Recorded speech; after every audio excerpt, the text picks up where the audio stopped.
Cuando Ethan Walker, con tan solo 17 años, cruzó las puertas de aquel juzgado, había algo inquietante en su comportamiento. No mostraba el nerviosismo típico de alguien a punto de enfrentarse a cargos graves. Al contrario, exhibía una confianza casi teatral, completamente ajeno a la gravedad de la situación. Mientras los familiares del hombre al que había secuestrado tomaban asiento, atormentados por el dolor, el adolescente permitió que una sonrisa se dibujara en su rostro. David Campbell no era una víctima estadística más. Era un profesor dedicado, alguien que dedicó décadas a formar jóvenes, compartiendo conocimientos históricos con auténtica pasión. Su vida transcurría a un ritmo pausado, entre clases y el minucioso cuidado de su jardín.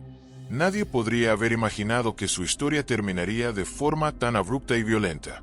Aquella tarde de octubre, las calles suburbanas de Westerville respiraban la calma característica del otoño. Las hojas danzaban suavemente bajo la luz amarilla de las farolas, mientras las casas irradiaban esa reconfortante sensación de hogar. David se preparaba para otra noche normal, sin presentir el terror inminente. El aroma de la cena aún flotaba en el aire cuando ocurrió lo impensable. No hubo ninguna advertencia, ninguna señal de que algo anduviera mal hasta que fue demasiado tarde. La violencia que se desató dentro de esa residencia fue impactantemente brutal, algo que trascendió cualquier lógica o razón aparente. ¿Qué opinas de este tema? ¿Desde dónde estás viendo este video? La llamada anónima de emergencia llegó poco antes de las 11 de la noche. Al otro lado, gritos ahogados precedieron a un silencio escalofriante. Cuando llegaron los coches patrulla, encontraron una escena de inquietante normalidad afuera. La luz delantera estaba encendida. El periódico estaba sobre el felpudo. Nada insinuaba el horror que aguardaba dentro de esa casa. Solo al mirar por la ventana lateral la ilusión se hizo añicos. El cuerpo de David yacía en el suelo, rodeado de señales de una lucha desesperada. Los muebles estaban volcados, con marcas rojas en la alfombra clara. La brutalidad del ataque fue evidente incluso para el ojo más experimentado. Fue mucho más allá de lo necesario para someter a una persona. La investigación inicial planteó más preguntas que respuestas. La billetera de David permaneció intacta sobre la encimera de la cocina, con dinero en efectivo y tarjetas. No se habían llevado ningún dispositivo electrónico valioso. La teoría del robo se descartó de inmediato. Lo que lo hizo aún más desconcertante fue la total ausencia de un motivo aparente. David no tenía enemigos conocidos. Era universalmente querido en su comunidad, respetado por estudiantes y colegas. Sus únicos desacuerdos eran debates académicos sobre interpretaciones históricas. La noticia se extendió rápidamente por el pueblo, provocando una oleada de incredulidad. Se organizaron vigilias, surgieron monumentos improvisados en su patio. Una comunidad entera buscaba desesperadamente comprender lo incomprensible. Amelia Sánchez, la hermana de David, recibió la llamada que ningún familiar debería recibir. La voz del detective partió su realidad en dos. Al principio, hubo negación, esa desesperada esperanza de que se tratara de un terrible error. Pero a medida que los hechos se presentaban con inquebrantable amabilidad, la ineludible verdad se imponía. Ella y su esposo condujeron a la comisaría aturdidos. Las calles familiares les parecían extrañas y hostiles. En la sala de interrogatorios iluminada por fluorescentes, surgieron detalles que profundizaron aún más el horror. Hablaron de un allanamiento, de violencia extrema, pero no pudieron ofrecer explicación, contexto ni lógica para esta locura. ¿Cómo podían conectar la imagen del hermano amable y estudioso con la brutalidad descrita por los agentes? Las dos realidades simplemente no encajaban. El avance crucial se produjo gracias a la omnipresente tecnología de las cámaras de seguridad domésticas. Un dispositivo ubicado al otro lado de la calle capturó imágenes granuladas pero nítidas de una figura solitaria que se alejaba de la casa de David momentos antes de la llamada de emergencia. El individuo era joven, vestía ropa oscura y caminaba con una calma inquietante, totalmente contradictoria con el horror que acababa de ocurrir. Los detectives iniciaron un análisis minucioso, cotejando la imagen con anuarios escolares y perfiles de redes sociales. El meticuloso proceso finalmente dio como resultado un nombre que cambiaría por completo el curso de la investigación. Ethan Walker era un anciano que vivía a pocas cuadras de distancia, conocido por infracciones menores y una actitud desafiante. Nada en su historial sugería una capacidad para una violencia tan extrema. Curiosamente, había sido alumno de la clase de historia de David 2 años antes, lo que añadió una inquietante familiaridad al caso. Tras la identificación positiva de múltiples fuentes, se emitieron las órdenes de arresto. El arresto tuvo lugar una fría mañana de jueves. El equipo táctico ejecutó la operación con discreta eficiencia. No hubo enfrentamientos dramáticos ni persecuciones. El padre de Ethan abrió la puerta. Su expresión pasó de la confusión al horror creciente al leer la orden. Si te gusta esto, dale a me gusta y suscríbete al canal. Encontraron a Ethan en su habitación jugando videojuegos, con el sonido de disparos simulados llenando el espacio. Al ver a los agentes irrumpir en su habitación, no mostró miedo ni sorpresa, solo una aburrida molestia, como si la intrusión fuera una simple molestia. Su armadura de desapego adolescente parecía impenetrable. Durante el registro, se descubrieron pruebas cruciales. Un par de zapatillas con manchas de color marrón rojizo estaban escondidas en el cesto de la ropa sucia. Una sudadera negra con capucha, idéntica a la que se ve en las grabaciones de seguridad, estaba debajo del colchón. Aún más revelador fue la ausencia de un cuchillo decorativo en una colección de su cómoda, cuyo singular filo dentado coincidía con las heridas encontradas en el cuerpo de la víctima. El interrogatorio inicial reveló más sobre la perturbadora psicología del sospechoso. Ethan permanecía sentado con una postura relajada, con la mirada fija por encima de las cabezas de los detectives, mostrando una estudiada apatía adolescente. Sus padres habían invocado el derecho a un abogado, pero antes de que éste llegara, Ethan renunció a su derecho a guardar silencio. Con una confianza infundada en su propia inteligencia, parecía creer que podría superar en maniobras a los experimentados detectives. Afirmó haber estado en casa toda la noche, negó tener conocimiento del incidente y respondió con una fluidez practicada que delataba un evidente engaño. Reclinado en su silla, fingió una indiferencia despreocupada, aunque un persistente golpeteo con el pie delataba la energía nerviosa bajo su plácida apariencia. El punto de inflexión llegó cuando los detectives colocaron una fotografía sobre la mesa. La imagen de la cámara de seguridad, nítida e innegable. Fue un gesto simple pero devastador. La primera grieta en la fachada de invencibilidad cuidadosamente construida. Su postura despreocupada se tensó, sus ojos saltando de la imagen a los rostros de los detectives. La leve sonrisa irónica finalmente se desvaneció. Por primera vez, un destello de genuina emoción cruzó su rostro. No arrepentimiento, sino rabia por haber sido capturado. El equilibrio de poder había cambiado drásticamente, y las paredes de la habitación parecían cerrarse sobre él. Con su coartada destrozada, la actitud de Ethan sufrió una transformación aterradora. Su pretensión de inocencia se desvaneció, reemplazada por una confesión fría y directa, pronunciada sin rastro de culpa ni remordimiento. Describió cómo entró en la casa por una ventana trasera sin llave, no para robar, sino por aburrimiento. Relató el enfrentamiento con el dueño, la lucha posterior y el acto de violencia en sí. Su voz seguía siendo monótona, como si describiera una escena de videojuego. No había inflexión emocional, ninguna vacilación, ningún indicio de que estuviera hablando de acabar con una vida humana. Era una ausencia total de empatía, un vacío escalofriante donde debería haber habido conciencia. La fiscal adjunta Olivia Rodríguez se hizo cargo del caso, reconocida por su meticulosa preparación y su imponente presencia en la sala. Comprendió que una confesión, por muy condenatoria que fuera, era solo una parte del rompecabezas, especialmente al tratarse de un acusado menor de edad. Su objetivo principal era construir un caso sólido, inmune a las impugnaciones legales de la defensa, asegurando que Ethan fuera juzgado como adulto y respondiera plenamente por sus actos. El análisis de ADN de las zapatillas manchadas arrojó una coincidencia perfecta con la sangre de David Campbell. Las singulares estrías del cuchillo coincidían perfectamente con los patrones de las heridas documentados en la autopsia. Se encontraron fibras del suéter de David en la sudadera de Ethan, lo que documentó un estrecho contacto físico durante la pelea. Los investigadores indagaron en los antecedentes de Ethan, buscando el contexto psicológico que explicara su monstruoso acto. Entrevistaron a profesores, compañeros de clase y vecinos, y comenzó a emerger un retrato inquietante. Lo describieron como inteligente pero profundamente antisocial, con una profunda falta de empatía y propensión a la crueldad superficial. Acosaba a estudiantes más débiles y torturaba a animales pequeños. Vivía en un mundo propio, regido por un sentimiento de derecho y la creencia de que las normas sociales no se aplicaban a él.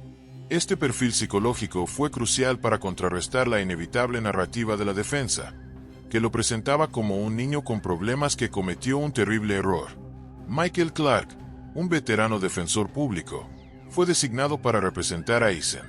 Abogado experimentado y competente, acostumbrado a los casos más difíciles del sistema de justicia penal, supo desde el momento en que revisó el expediente que las pruebas eran abrumadoras, una auténtica montaña que imposibilitaba un veredicto de inocencia.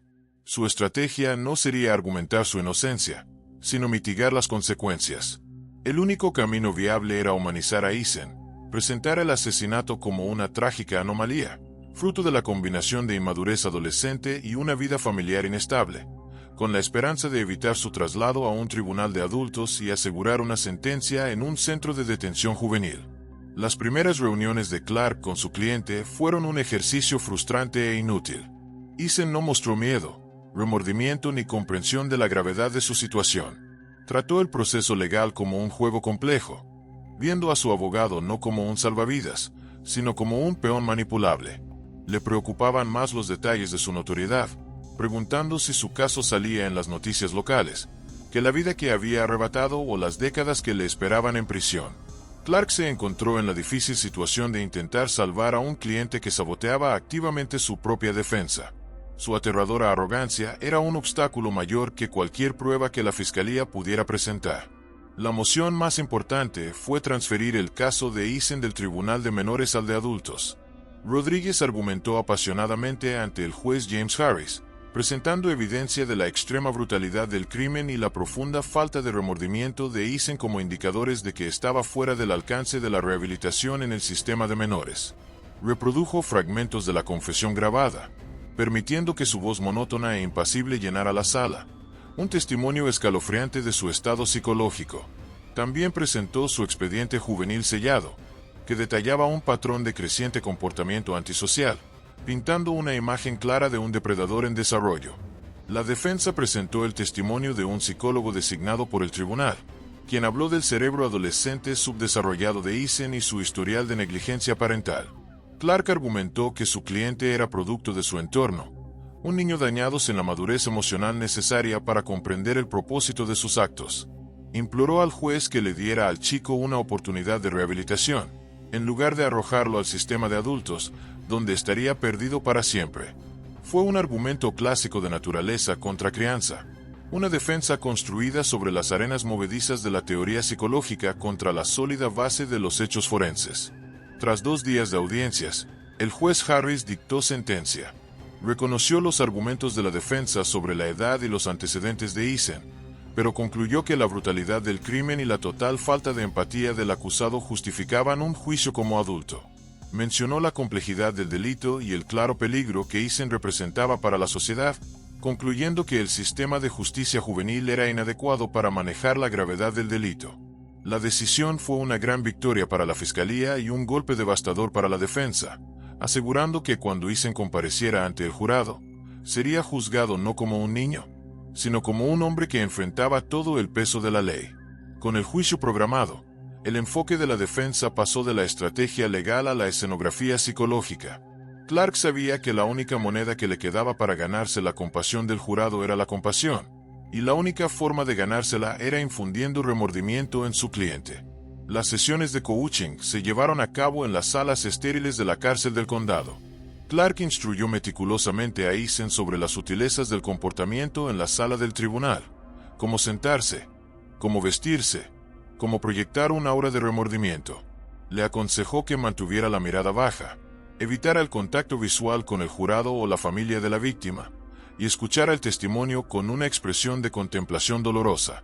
Era una forma cínica y desesperada de teatro, un intento de construir una máscara de remordimiento para ocultar el vacío subyacente.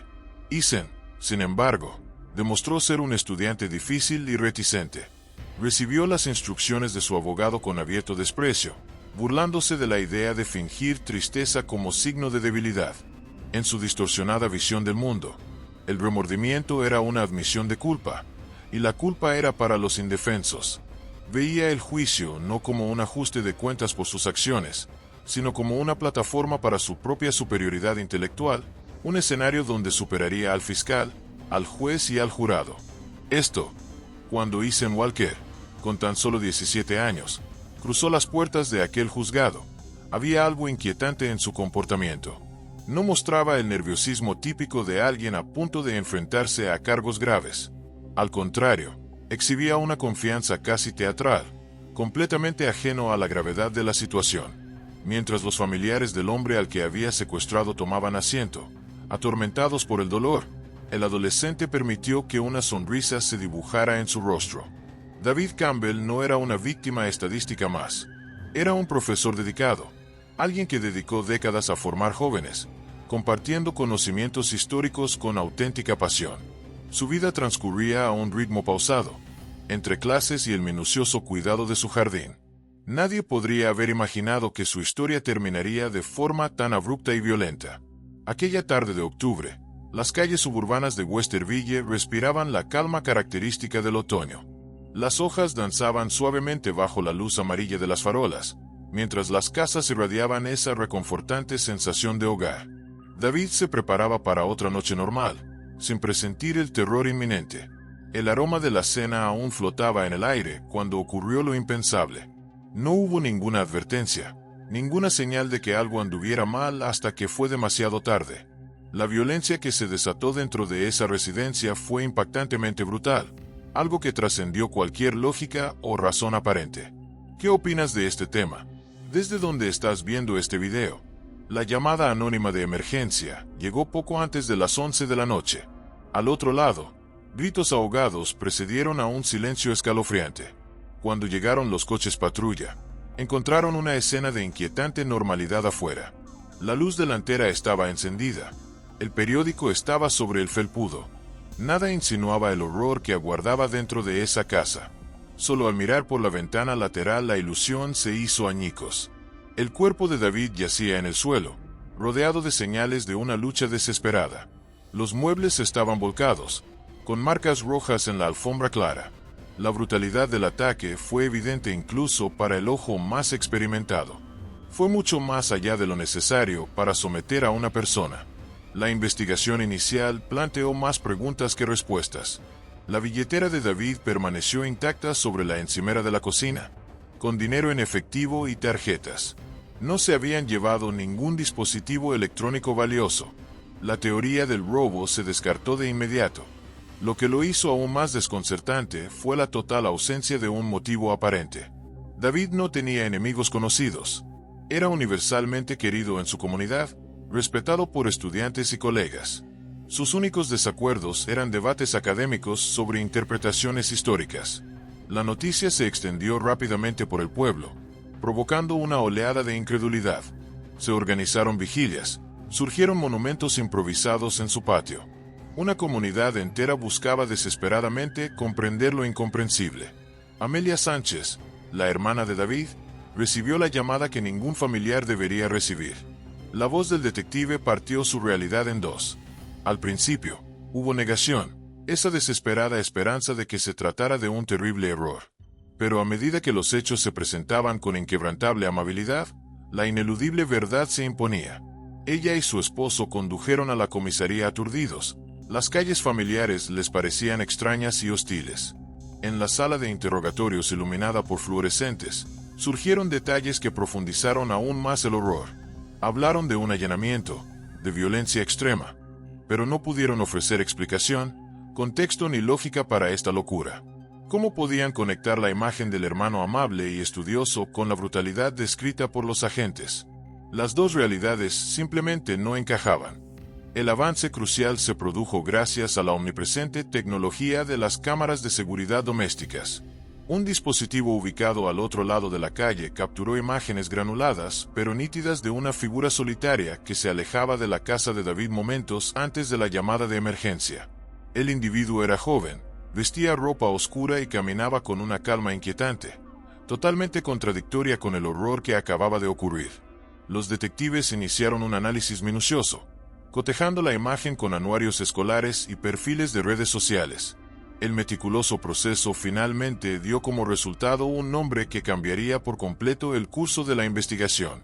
Ethan Walker era un anciano que vivía a pocas cuadras de distancia, conocido por infracciones menores y una actitud desafiante. Nada en su historial sugería una capacidad para una violencia tan extrema. Curiosamente, había sido alumno de la clase de historia de David 2 años antes, lo que añadió una inquietante familiaridad al caso. Tras la identificación positiva de múltiples fuentes, se emitieron las órdenes de arresto. El arresto tuvo lugar una fría mañana de jueves. El equipo táctico ejecutó la operación con discreta eficiencia. No hubo enfrentamientos dramáticos ni persecuciones. El padre de Ethan abrió la puerta. Su expresión pasó de la confusión al horror creciente al leer la orden. Si te gusta esto, dale a me gusta y suscríbete al canal. Encontraron a Ethan en su habitación jugando videojuegos, con el sonido de disparos simulados llenando el espacio. Al ver a los agentes irrumpir en su habitación, no mostró miedo ni sorpresa, solo una aburrida molestia, como si la intrusión fuera una simple molestia. Su armadura de desapego adolescente parecía impenetrable. Durante el registro, se descubrieron pruebas cruciales. Un par de zapatillas con manchas de color marrón rojizo estaban escondidas en el cesto de la ropa sucia. Una sudadera negra con capucha, idéntica a la que se ve en las grabaciones de seguridad, estaba debajo del colchón. Aún más revelador fue la ausencia de un cuchillo decorativo en una colección de su cómoda, cuyo singular filo dentado coincidía con las heridas encontradas en el cuerpo de la víctima. El interrogatorio inicial reveló más sobre la perturbadora psicología del sospechoso. Ethan permanecía sentado con una postura relajada, con la mirada fija por encima de las cabezas de los detectives, mostrando una estudiada apatía adolescente. Sus padres habían invocado el derecho a un abogado, pero antes de que éste llegara, Ethan renunció a su derecho a guardar silencio. Con una confianza infundada en su propia inteligencia, parecía creer que podría superar en maniobras a los experimentados detectives. Afirmó haber estado en casa toda la noche. Negó tener conocimiento del incidente y respondió con una fluidez practicada que delataba un evidente engaño. Reclinado en su silla, fingió una indiferencia despreocupada, aunque un persistente golpeteo con el pie delataba la energía nerviosa bajo su plácida apariencia. El punto de inflexión llegó cuando los detectives colocaron una fotografía sobre la mesa. La imagen de la cámara de seguridad, nítida e innegable.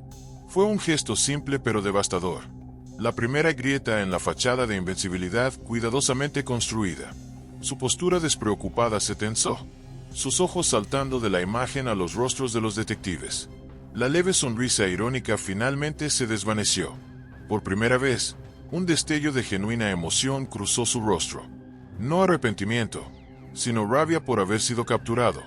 El equilibrio de poder había cambiado drásticamente, y las paredes de la habitación parecían cerrarse sobre él. Con su coartada destrozada, la actitud de Ethan sufrió una transformación aterradora. Su pretensión de inocencia se desvaneció, reemplazada por una confesión fría y directa, pronunciada sin rastro de culpa ni remordimiento.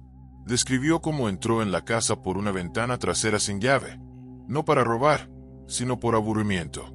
Relató el enfrentamiento con el dueño, la lucha posterior y el acto de violencia en sí. Su voz seguía siendo monótona, como si describiera una escena de videojuego. No había inflexión emocional, ninguna vacilación, ningún indicio de que estuviera hablando de acabar con una vida humana. Era una ausencia total de empatía, un vacío escalofriante donde debería haber habido conciencia. La fiscal adjunta Olivia Rodríguez se hizo cargo del caso, reconocida por su meticulosa preparación y su imponente presencia en la sala.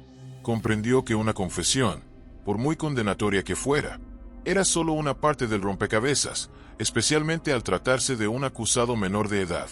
Su objetivo principal era construir un caso sólido, inmune a las impugnaciones legales de la defensa, asegurando que Ethan fuera juzgado como adulto y respondiera plenamente por sus actos. El análisis de ADN de las zapatillas manchadas arrojó una coincidencia perfecta con la sangre de David Campbell. Las singulares estrías del cuchillo coincidían perfectamente con los patrones de las heridas documentados en la autopsia. Se encontraron fibras del suéter de David en la sudadera de Ethan, lo que documentó un estrecho contacto físico durante la pelea. Los investigadores indagaron en los antecedentes de Eisen, buscando el contexto psicológico que explicara su monstruoso acto. Entrevistaron a profesores, compañeros de clase y vecinos, y comenzó a emerger un retrato inquietante. Lo describieron como inteligente pero profundamente antisocial, con una profunda falta de empatía y propensión a la crueldad superficial. Acosaba a estudiantes más débiles y torturaba a animales pequeños. Vivía en un mundo propio, regido por un sentimiento de derecho y la creencia de que las normas sociales no se aplicaban a él. Este perfil psicológico fue crucial para contrarrestar la inevitable narrativa de la defensa, que lo presentaba como un niño con problemas que cometió un terrible error. Michael Clark, un veterano defensor público, fue designado para representar a Eisen. Abogado experimentado y competente, acostumbrado a los casos más difíciles del sistema de justicia penal, supo desde el momento en que revisó el expediente que las pruebas eran abrumadoras, una auténtica montaña que imposibilitaba un veredicto de inocencia. Su estrategia no sería argumentar su inocencia, sino mitigar las consecuencias. El único camino viable era humanizar a Eisen, presentar el asesinato como una trágica anomalía, fruto de la combinación de inmadurez adolescente y una vida familiar inestable, con la esperanza de evitar su traslado a un tribunal de adultos y asegurar una sentencia en un centro de detención juvenil. Las primeras reuniones de Clark con su cliente fueron un ejercicio frustrante e inútil. Eisen no mostró miedo, remordimiento ni comprensión de la gravedad de su situación. Trató el proceso legal como un juego complejo, viendo a su abogado no como un salvavidas, sino como un peón manipulable. Le preocupaban más los detalles de su notoriedad, preguntando si su caso salía en las noticias locales, que la vida que había arrebatado o las décadas que le esperaban en prisión. Clark se encontró en la difícil situación de intentar salvar a un cliente que saboteaba activamente su propia defensa. Su aterradora arrogancia era un obstáculo mayor que cualquier prueba que la fiscalía pudiera presentar. La moción más importante fue transferir el caso de Eisen del Tribunal de Menores al de Adultos. Rodríguez argumentó apasionadamente ante el juez James Harris, presentando evidencia de la extrema brutalidad del crimen y la profunda falta de remordimiento de Eisen como indicadores de que estaba fuera del alcance de la rehabilitación en el sistema de menores. Reprodujo fragmentos de la confesión grabada, permitiendo que su voz monótona e impasible llenara la sala, un testimonio escalofriante de su estado psicológico. También presentó su expediente juvenil sellado, que detallaba un patrón de creciente comportamiento antisocial, pintando una imagen clara de un depredador en desarrollo. La defensa presentó el testimonio de un psicólogo designado por el tribunal, quien habló del cerebro adolescente subdesarrollado de Eisen y su historial de negligencia parental. Clark argumentó que su cliente era producto de su entorno, un niño dañado sin la madurez emocional necesaria para comprender el propósito de sus actos. Imploró al juez que le diera al chico una oportunidad de rehabilitación, en lugar de arrojarlo al sistema de adultos, donde estaría perdido para siempre. Fue un argumento clásico de naturaleza contra crianza, una defensa construida sobre las arenas movedizas de la teoría psicológica contra la sólida base de los hechos forenses. Tras 2 días de audiencias, el juez Harris dictó sentencia. Reconoció los argumentos de la defensa sobre la edad y los antecedentes de Eisen, pero concluyó que la brutalidad del crimen y la total falta de empatía del acusado justificaban un juicio como adulto. Mencionó la complejidad del delito y el claro peligro que Eisen representaba para la sociedad, concluyendo que el sistema de justicia juvenil era inadecuado para manejar la gravedad del delito. La decisión fue una gran victoria para la fiscalía y un golpe devastador para la defensa, asegurando que cuando Eisen compareciera ante el jurado, sería juzgado no como un niño, sino como un hombre que enfrentaba todo el peso de la ley. Con el juicio programado, el enfoque de la defensa pasó de la estrategia legal a la escenografía psicológica. Clark sabía que la única moneda que le quedaba para ganarse la compasión del jurado era la compasión, y la única forma de ganársela era infundiendo remordimiento en su cliente. Las sesiones de coaching se llevaron a cabo en las salas estériles de la cárcel del condado. Clark instruyó meticulosamente a Eisen sobre las sutilezas del comportamiento en la sala del tribunal, cómo sentarse, cómo vestirse, cómo proyectar un aura de remordimiento. Le aconsejó que mantuviera la mirada baja, evitara el contacto visual con el jurado o la familia de la víctima, y escuchara el testimonio con una expresión de contemplación dolorosa. Era una forma cínica y desesperada de teatro, un intento de construir una máscara de remordimiento para ocultar el vacío subyacente. Eason, sin embargo, demostró ser un estudiante difícil y reticente. Recibió las instrucciones de su abogado con abierto desprecio, burlándose de la idea de fingir tristeza como signo de debilidad. En su distorsionada visión del mundo, el remordimiento era una admisión de culpa, y la culpa era para los indefensos. Veía el juicio no como un ajuste de cuentas por sus acciones, sino como una plataforma para su propia superioridad intelectual, un escenario donde superaría al fiscal, al juez y al jurado. El avance crucial se produjo gracias a la omnipresente tecnología de las cámaras de seguridad domésticas. Un dispositivo ubicado al otro lado de la calle capturó imágenes granuladas pero nítidas de una figura solitaria que se alejaba de la casa de David momentos antes de la llamada de emergencia. El individuo era joven, vestía ropa oscura y caminaba con una calma inquietante, totalmente contradictoria con el horror que acababa de ocurrir. Los detectives iniciaron un análisis minucioso, cotejando la imagen con anuarios escolares y perfiles de redes sociales. El meticuloso proceso finalmente dio como resultado un nombre que cambiaría por completo el curso de la investigación. Eason Walker era un anciano que vivía a pocas cuadras de distancia. Conocido por infracciones menores y una actitud desafiante, nada en su historial sugería una capacidad para una violencia tan extrema. Curiosamente, había sido alumno de la clase de historia de David 2 años antes, lo que añadió una inquietante familiaridad al caso. Tras la identificación positiva de múltiples fuentes, se emitieron las órdenes de arresto. El arresto tuvo lugar una fría mañana de jueves. El equipo táctico ejecutó la operación con discreta eficiencia. No hubo enfrentamientos dramáticos ni persecuciones. El padre de Eason abrió la puerta. Su expresión pasó de la confusión al horror creciente al leer la orden. Si te gusta esto, dale a me gusta y suscríbete al canal. Encontraron a Eason en su habitación jugando videojuegos, con el sonido de disparos simulados llenando el espacio. Al ver a los agentes irrumpir en su habitación, no mostró miedo ni sorpresa, solo una aburrida molestia, como si la intrusión fuera una simple molestia. Su armadura de desapego adolescente parecía impenetrable. Durante el registro, se descubrieron pruebas cruciales.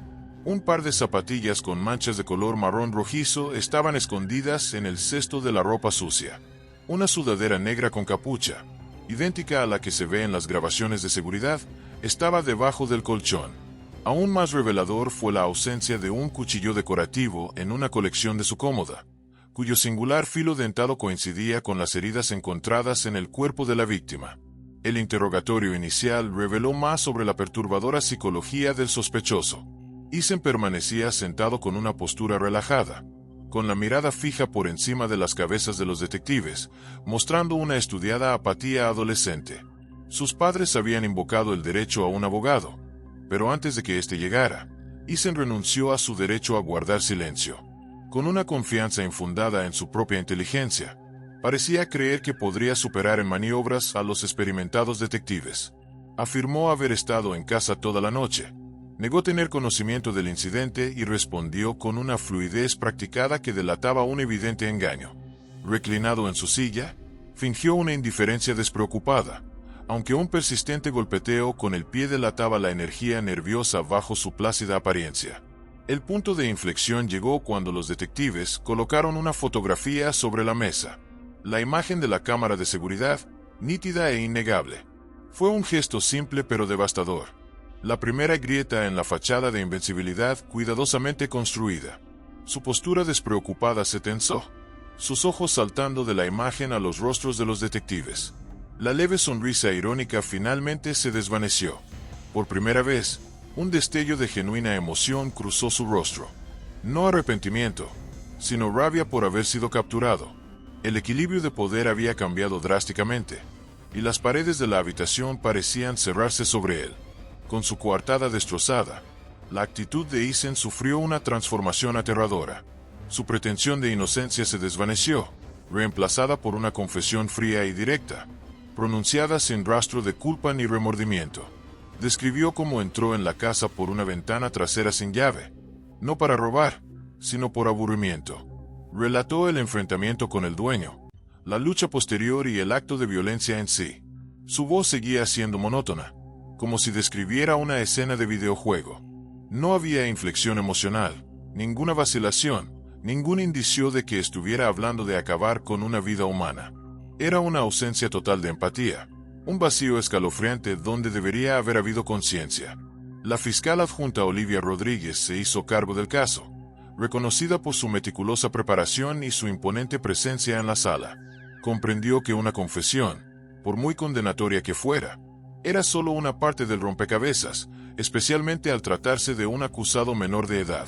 Su objetivo principal era construir un caso sólido, inmune a las impugnaciones legales de la defensa, asegurando que Eason fuera juzgado como adulto y respondiera plenamente por sus actos. El análisis de ADN de las zapatillas manchadas arrojó una coincidencia perfecta con la sangre de David Campbell. Las singulares estrías del cuchillo coincidían perfectamente con los patrones de las heridas documentados en la autopsia. Se encontraron fibras del suéter de David en la sudadera de Eason, lo que documentó un estrecho contacto físico durante la pelea. El avance crucial se produjo gracias a la omnipresente tecnología de las cámaras de seguridad domésticas. Un dispositivo ubicado al otro lado de la calle capturó imágenes granuladas pero nítidas de una figura solitaria que se alejaba de la casa de David momentos antes de la llamada de emergencia. El individuo era joven, vestía ropa oscura y caminaba con una calma inquietante, totalmente contradictoria con el horror que acababa de ocurrir. Los detectives iniciaron un análisis minucioso, cotejando la imagen con anuarios escolares y perfiles de redes sociales. El meticuloso proceso finalmente dio como resultado un nombre que cambiaría por completo el curso de la investigación. Eason Walker era un anciano que vivía a pocas cuadras de distancia, conocido por infracciones menores y una actitud desafiante. Nada en su historial sugería una capacidad para una violencia tan extrema. Curiosamente, había sido alumno de la clase de historia de David 2 años antes, lo que añadió una inquietante familiaridad al caso. Tras la identificación positiva de múltiples fuentes, se emitieron las órdenes de arresto. El arresto tuvo lugar una fría mañana de jueves. El equipo táctico ejecutó la operación con discreta eficiencia. No hubo enfrentamientos dramáticos ni persecuciones. El padre de Eason abrió la puerta. Su expresión pasó de la confusión al horror creciente al leer la orden. Si te gusta esto, dale a me gusta y suscríbete al canal. Encontraron a Eason en su habitación jugando videojuegos, con el sonido de disparos simulados llenando el espacio. Al ver a los agentes irrumpir en su habitación, no mostró miedo ni sorpresa, solo una aburrida molestia, como si la intrusión fuera una simple molestia. Su armadura de desapego adolescente parecía impenetrable. Durante el registro, se descubrieron pruebas cruciales. Un par de zapatillas con manchas de color marrón rojizo estaban escondidas en el cesto de la ropa sucia. Una sudadera negra con capucha, idéntica a la que se ve en las grabaciones de seguridad, estaba debajo del colchón. Aún más revelador fue la ausencia de un cuchillo decorativo en una colección de su cómoda, cuyo singular filo dentado coincidía con las heridas encontradas en el cuerpo de la víctima. El interrogatorio inicial reveló más sobre la perturbadora psicología del sospechoso. Eason permanecía sentado con una postura relajada, con la mirada fija por encima de las cabezas de los detectives, mostrando una estudiada apatía adolescente. Sus padres habían invocado el derecho a un abogado, pero antes de que éste llegara, Eason renunció a su derecho a guardar silencio. Con una confianza infundada en su propia inteligencia, parecía creer que podría superar en maniobras a los experimentados detectives. Afirmó haber estado en casa toda la noche. Negó tener conocimiento del incidente y respondió con una fluidez practicada que delataba un evidente engaño. Reclinado en su silla, fingió una indiferencia despreocupada, aunque un persistente golpeteo con el pie delataba la energía nerviosa bajo su plácida apariencia.